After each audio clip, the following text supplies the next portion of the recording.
Hola mis amores, bienvenidos a su casa, a Rosa Marías Home. Empieza el mes de octubre, el mes que le encanta a mis seguidores de las historias de la vida real, que parece que fuera novela, los casos misteriosos. Este mes les traigo entonces varios videos. Vamos a empezar con el primero, pero antes no se te olvide suscribirte picando en ese botoncito rojo que hay ahí abajo, activa la campanita, regálame un like, comparte. Esto ayuda a que tu canal, Rosa Marías Home, crezca cada vez más. Hay personas que todavía no entienden cómo es que funciona esto de los videos, así como hay personas que se maquillan y van narrando una historia. Yo lo hago mientras hago los quehaceres de mi casa. Entonces, quédense a ver este video del día de hoy. El guardavía, Charles Dickens, 1866. ¡Ey, oiga, ahí abajo! Cuando oyó la voz que así lo llamaba, se encontraba de pie en la puerta de su caseta, empuñando una bandera enrollada a un corto palo. Cualquiera hubiera pensado, teniendo en cuenta la naturaleza del terreno, que no cabía duda alguna sobre la procedencia de la voz.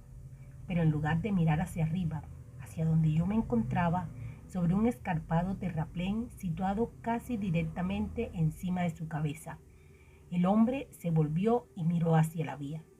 Hubo algo especial en su manera de hacerlo, pero aunque me hubiera ido en ello la vida, no habría sabido explicar en qué consistía. Mas sé que fue lo bastante especial como para llamarme la atención. A pesar de que su figura se veía empequeñecida y en sombras, allá abajo en la profunda zanja, y de que yo estaba muy por encima de él, tan deslumbrado por el resplandor del rojo crepúsculo que solo tras cubrirme los ojos con las manos logré verlo. ¡Ey, oiga, ahí abajo! Entonces dejé de mirar a la vía y se volvió nuevamente, y alzando los ojos vio mi silueta muy por encima de él. ¿Hay algún camino para bajar y hablar con usted? Él me miró sin replicar y yo le devolví la mirada sin agobiarle, con una repetición demasiado precipitada de mi ociosa pregunta. Justo en ese instante, el aire y la tierra se vieron estremecidos por una vaga vibración transformada rápidamente en la violenta sacudida de un tren que pasaba a toda máquina y que me sobresaltó hasta el punto de hacerme saltar hacia atrás, como si quisiera arrastrarme hacia él. Cuando todo el vapor que consiguió llegar a mi altura hubo pasado y se diluía en el paisaje, volví a mirar hacia abajo y lo vi volviendo a enrollar la bandera que había agitado al paso del tren. Repetí la pregunta. Tras una pausa en la que pareció estudiarme con suma atención, señaló con la bandera enrollada hacia un punto situado a mi nivel, a 2 o 3 yardas de distancia. Muy bien, le grité, y me dirigí hacia aquel lugar. Allí, a base de mirar atentamente a mi alrededor, encontré un tosco y zigzagueante camino de bajada excavado en la roca y lo seguí. El terraplén era extremadamente profundo y anormalmente escarpado. Estaba hecho en una roca pegajosa que se volvía más húmeda y rezumante a medida que descendía. Por dicha razón, me encontré con el camino, que era lo bastante largo como para permitirme recordar el extraño ademán de indecisión o coacción con que me había señalado el sendero. Cuando hube descendido lo suficiente para volverlo a ver, observé que estaba de pie entre los raíles, por lo que acababa de pasar el tren, en actitud de estar esperándome. Tenía la mano izquierda bajo la barbilla y el codo descansando en la derecha, que mantenía cruzada sobre el pecho. Su actitud denotaba tal expectación y ansiedad que por un instante me detuve asombrado. Reanudé el descenso y al llegar a la altura de la vía y acercarme a él, pude ver que era un hombre moreno y cetrino, de barba oscura y cejas bastante anchas. Su caseta estaba en el lugar más sombrío y solitario que yo hubiera visto en mi vida. A ambos lados se elevaba un muro pedregoso y rezumante que bloqueaba cualquier vista, salvo la de una angosta franja de cielo. La perspectiva, por un lado, era una prolongación distorsionada de aquel gran calabozo. El otro lado, más corto, que terminaba en la tenebrosa luz roja situada sobre la entrada, aún más tenebrosa, a un negro túnel de cuya maciza estructura se desprendía un aspecto rudo, deprimente y amenazador. Era tan oscuro aquel lugar que el olor a tierra lo traspasaba todo, y circulaba un viento tan helado que su frío me penetró hasta lo más hondo, como si hubiera abandonado el mundo de lo real. Antes de que hiciese el menor movimiento, me encontraba tan cerca que hubiese podido tocarlo, sin quitarme los ojos de encima, y ni aun entonces dio un paso atrás y levantó la mano. Aquel era un puesto solitario, dije, y me había llamado la atención cuando vi desde allá arriba una visita seria de una rareza. Esperaba que no fuera una rareza mal recibida, y le rogaba que viese en mí simplemente a un hombre que, confinado toda su vida entre estrechos límites y finalmente en libertad, sentía despertar su interés por aquella gran instalación. Más o menos esos fueron los términos que empleé, aunque no estoy nada seguro de las palabras exactas, porque además no me gusta ser yo el que inicie una conversación.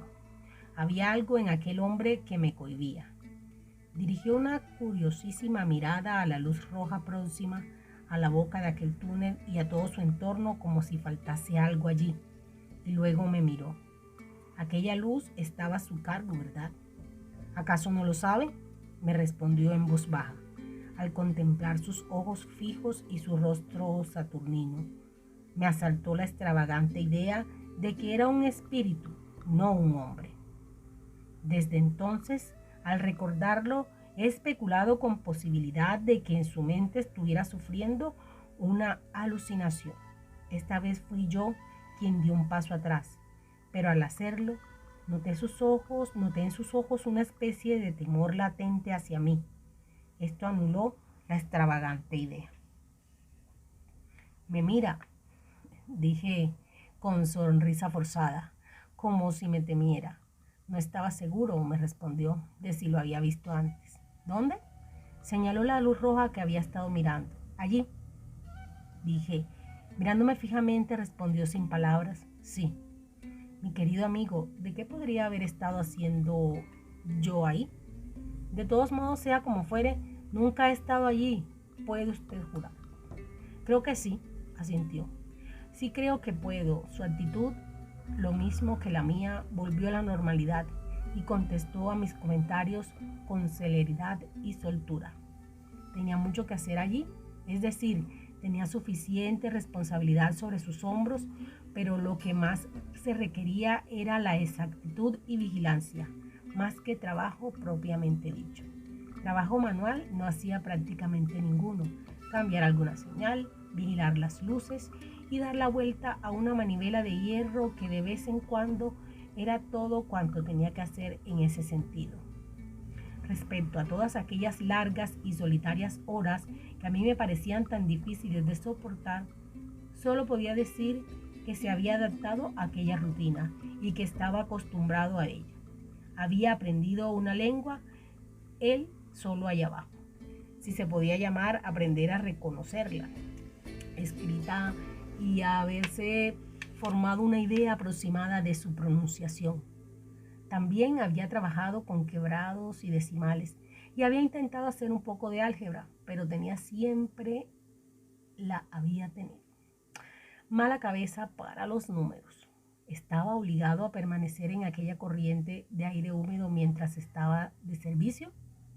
¿No podía salir nunca a la luz del sol entre aquellas altas paredes de piedra?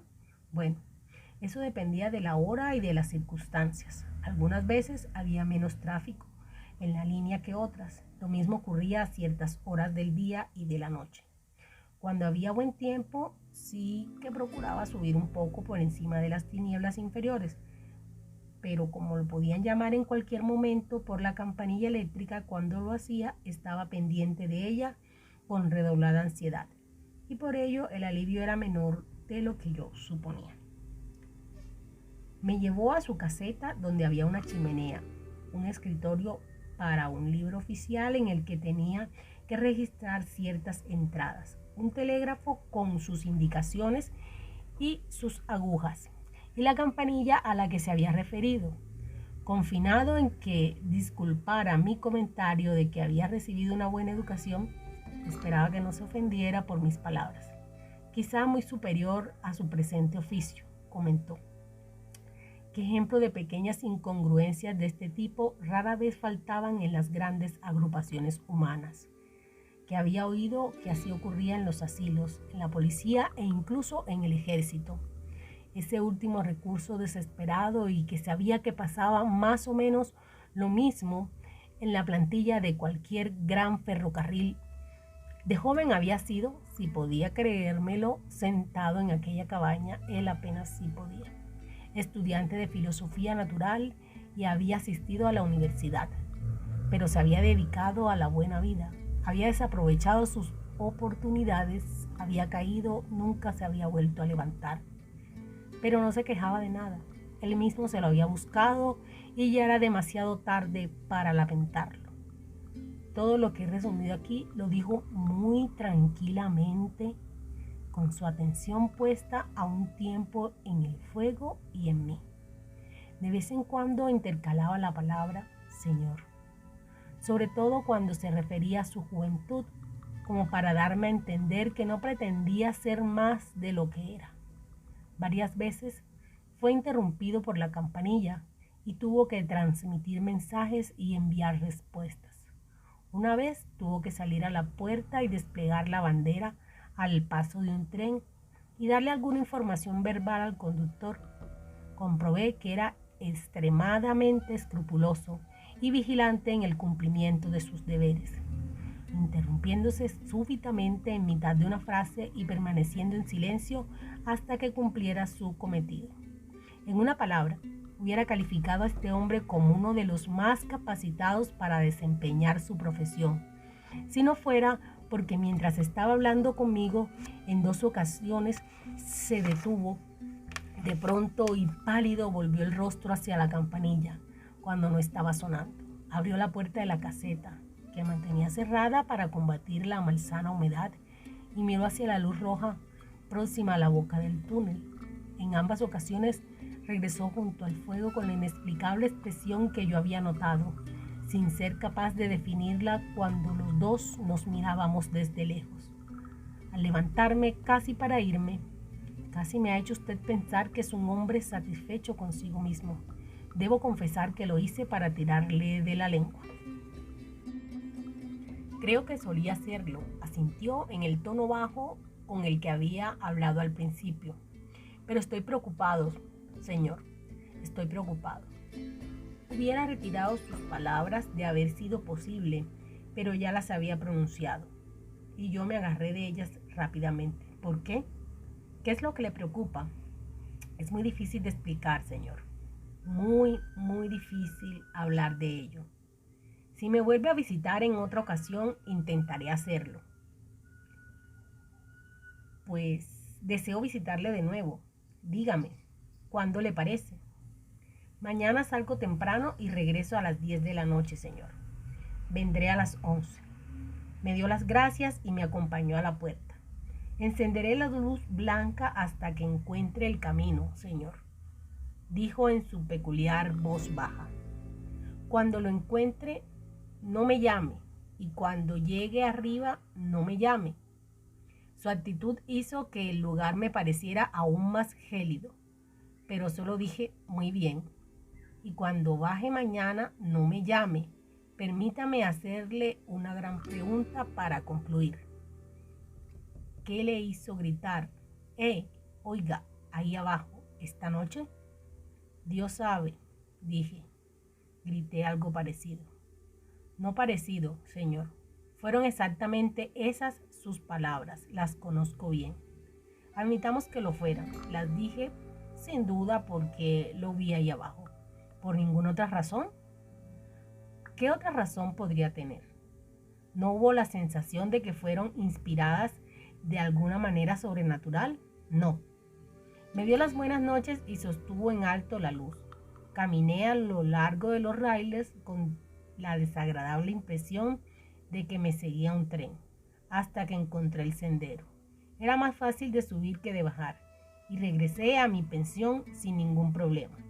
A la noche siguiente, fiel a mi cita, puse el pie en el primer peldaño del zigzag, justo cuando los lejanos relojes daban las 11. El guardavía me esperaba abajo con la luz blanca encendida.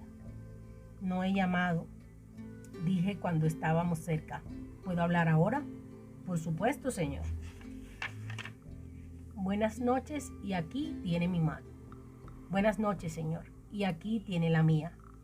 Tras lo cual anduvimos el uno junto al otro hasta llegar a su caseta.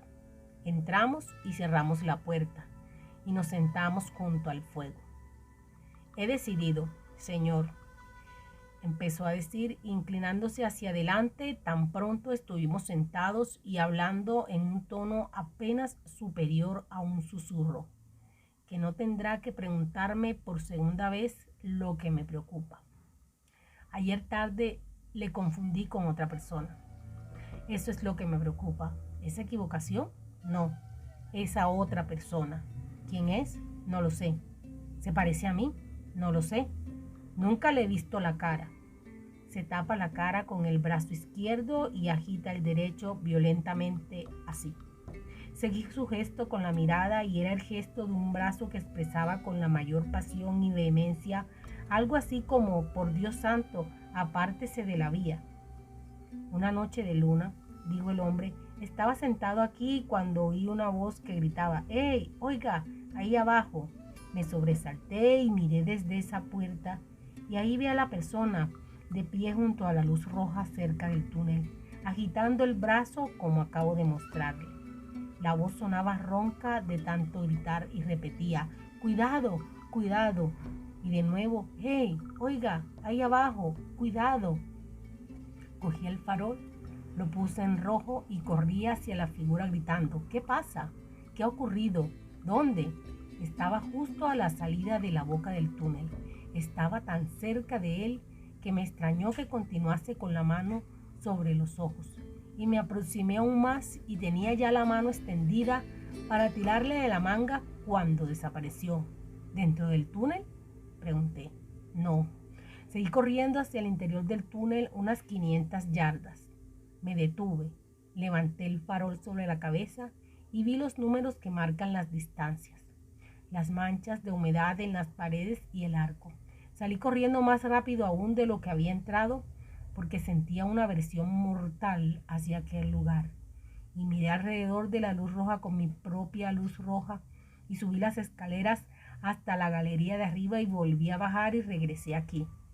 Telegrafié en las dos direcciones. ¿Pasa algo?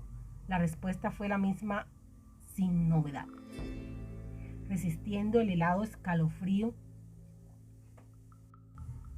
que me recorrió lentamente la espina dorsal, le hice ver que esta figura debía ser una ilusión óptica y que se sabía que dichas figuras, originadas por una enfermedad de los delicados nervios que controlan el ojo, habían preocupado a menudo a los enfermos, y algunos habían caído en cuenta de la naturaleza de su mal e incluso lo habían probado con experimentos sobre sí mismos. Y respecto al grito imaginario, dije: no tienes sino que escuchar un momento al viento en este valle artificial mientras hablamos, tan bajo, y los extraños sonidos que hacen en los hilos telegráficos. Todo esto estaba muy bien, respondió, después de escuchar durante un rato, y él tenía motivos para saber algo del viento y de los hilos. Él que con frecuencia pasaba allí largas noches de invierno solo y vigilando, pero me hacía notar humildemente que todavía no había terminado. Le pedí perdón y lentamente añadió estas palabras, tocándome en el brazo. Unas 6 horas después de la aparición, ocurrió el memorable accidente de esta línea, y al cabo de 10 horas, los muertos y los heridos eran transportados por el túnel y por el mismo sitio donde había desaparecido la figura. Sentí un desagradable estremecimiento, pero hice lo posible por dominarlo. No se podía negar, asentí, que era una notable coincidencia, muy adecuada para impresionar profundamente su mente. Pero era indiscutible que esta clase de coincidencias notables ocurrían a menudo y debían ser tenidas en cuenta al tratar el tema. Aunque ciertamente debía admitir, añadí, pues me pareció que iba a ponerlo como objeción, que los hombres de sentido común no tenían mucho en cuenta estas coincidencias en la vida ordinaria. De nuevo me hizo notar que aún no había terminado y de nuevo me disculpé por mis interrupciones. Esto, dijo poniéndose otra vez la mano en el brazo y mirando por encima de su hombro con los ojos vacíos, fue hace justo un año. Pasaron 6 o 7 meses y ya me había recuperado de la sorpresa y de la impresión, cuando una mañana, al romper el día, estando de pie en la puerta, miré hacia la luz roja y vi al espectro otra vez. Y aquí se detuvo mirándome fijamente. ¿Lo llamó? No. Estaba callado. ¿Agitaba el brazo? No. Estaba apoyado contra el poste de la luz, con las manos delante de la cara, así. Una vez más, seguí su gesto con los ojos. Era una actitud de duelo. He visto tales posturas en las figuras de piedra de los sepulcros. ¿Se acercó usted a él? Entré y me senté en la parte para ordenar mis ideas. En parte porque me sentía al borde del desmayo. Cuando volví a la puerta, la luz del día caía sobre mí y el fantasma se había ido. Pero no ocurrió nada más. No pasó nada después. Me tocó en el brazo con la punta del dedo 2 o 3 veces, asintiendo con la cabeza y dejándome horrorizado a cada una de ellas. Ese mismo día, al salir el tren del túnel, noté en la ventana de uno de los vagones lo que parecía una confusión de manos y de cabezas y algo que se agitaba. Lo vi justo a tiempo de dar la señal de parada al conductor. Paró el motor y pisó el freno, pero el tren siguió andando unas 150 yardas más. Corrí tras él y al llegar oí gritos y lamentos horribles. Una hermosa joven había muerto instantáneamente en uno de los compartimientos. La trajeron aquí y la tendieron en el suelo, en el mismo sitio donde estamos nosotros. Involuntariamente empujé la silla hacia atrás mientras desviaba la mirada de las tablas que señalaba. Es verdad, señor, la pura verdad. Se lo cuento tal y como sucedió. No supe qué decir, ni en un sentido ni en otro, y sentí una gran sequedad en la boca. El viento y los hilos telegráficos hicieron eco a la historia con un largo gemido quejumbroso. Mi interlocutor prosiguió. Ahora, señor, preste atención y verá por qué está turbada mi mente. El espectro regresó hace una semana. Desde entonces he estado ahí, más o menos continuamente, un instante sí y otro no. ¿Junto a la luz? Junto a la luz de peligro. ¿Y qué hace? El guardavías repitió, con mayor pasión y vehemencia, aún si cabe su anterior gesto de, por Dios santo, apártese de la vía. Luego continuó, no halló la tregua ni descanso a causa de ello. Me llamó durante largos minutos con voz agonizante de ahí abajo. Cuidado, cuidado. Me hace señas, hace sonar la campanilla. Me agarré a esto último. Hizo sonar la campanilla ayer tarde cuando yo estaba aquí y se acercó usted a la puerta por 2 veces. Bueno, vea, dije, como le engaña su imaginación. Mis ojos estaban fijos en la campanilla y mis oídos estaban abiertos a su sonido. Y como que estoy vivo, no sonó entonces en ningún otro momento, salvo cuando lo hizo al comunicar la estación con usted. Negó con la cabeza. Todavía nunca he cometido una equivocación respecto a eso, señor. Nunca he confundido la llamada del espectro con la de los humanos. Espera la segunda parte de este relato la próxima semana.